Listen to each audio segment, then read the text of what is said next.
নমস্কার, স্বাগত সবাইকে আহারে। আজ আমি বানাতে চলেছি চিংড়ি মাছের মালাইকারি। এর জন্য সবার প্রথমে নিয়ে নিয়েছি চিংড়ি মাছ। এখানে আছে কেটে রাখা পেঁয়াজ, তেজপাতা, এলাইচি, গোটা গোলমরিচ ও লং, নারকেল বাটা ও এখানে আছে নারকেলের দুধ। আর এখানে আমি বেটে রেখেছি পেঁয়াজ, আদা, লঙ্কা। গুঁড়ো মশলায় নিয়ে নিয়েছি কাশ্মীরি রেড চিলি পাউডার, নিয়েছি হলুদ গুঁড়ো আর আছে ধনে জিরে গুঁড়ো। এবার মাছটার মধ্যে দিয়ে দিচ্ছি 1 চামচ নুন ও 1 চামচ হলুদ। নুন হলুদ দিয়ে ভালো করে মেখে নেব।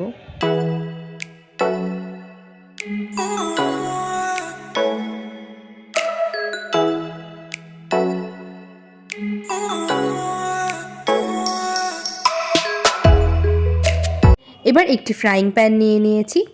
এখানে দিয়ে দিয়েছি আমি সর্ষের তেল। সর্ষের তেলটা সামান্য গরম হয়ে আসলে দিয়ে দেব নুন হলুদ মাখিয়ে রাখা চিংড়ি মাছগুলোকে। চিংড়ি মাছগুলোকে এপিট ওপিট করে ভালো করে ভেজে নেব।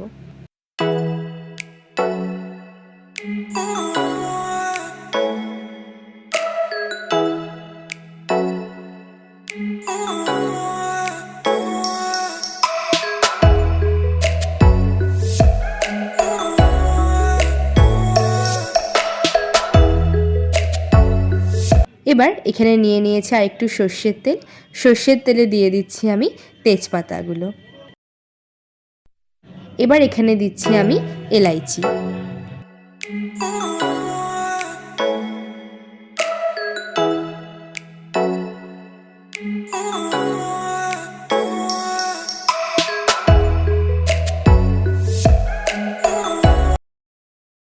এবার দিয়ে দিচ্ছি কেটে রাখা পেঁয়াজগুলো। পেঁয়াজগুলোকে সামান্য ভেজে আমি দিয়ে দেব বেটে রাখা মশলাটা।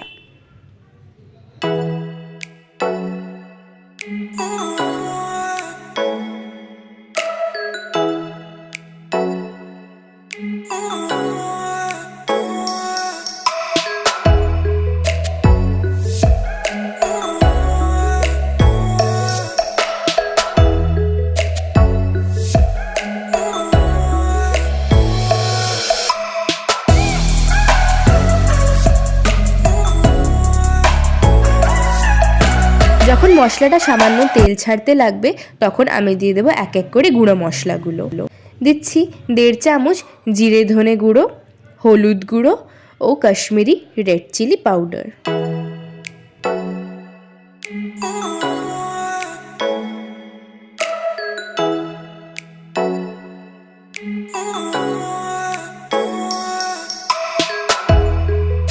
মশলাটা যেন ভালোভাবে মিশে যায় তার জন্য আমি সামান্য জল দিয়ে দিচ্ছি।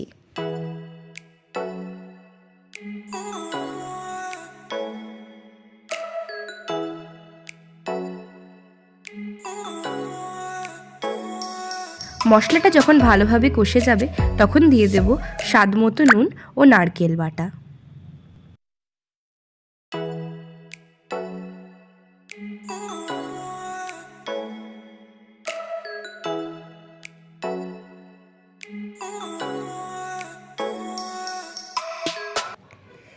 এবার দিয়ে দিচ্ছি ভেজে রাখা চিংড়ি মাছগুলোকে।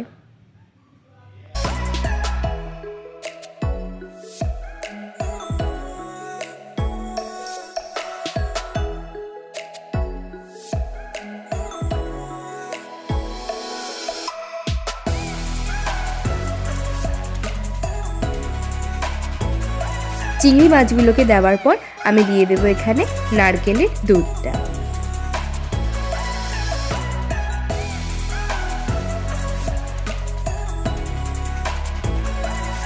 আর এখানে দিয়ে দেবো আমি 1 বাটি জল।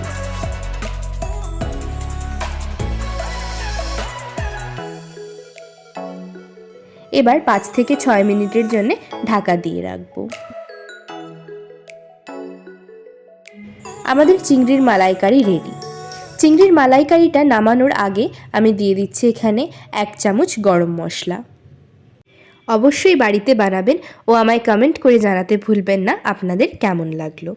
যদি ভালো লেগে থাকে অবশ্যই লাইক, শেয়ার ও সাবস্ক্রাইব করে দেবেন। Thanks for watching.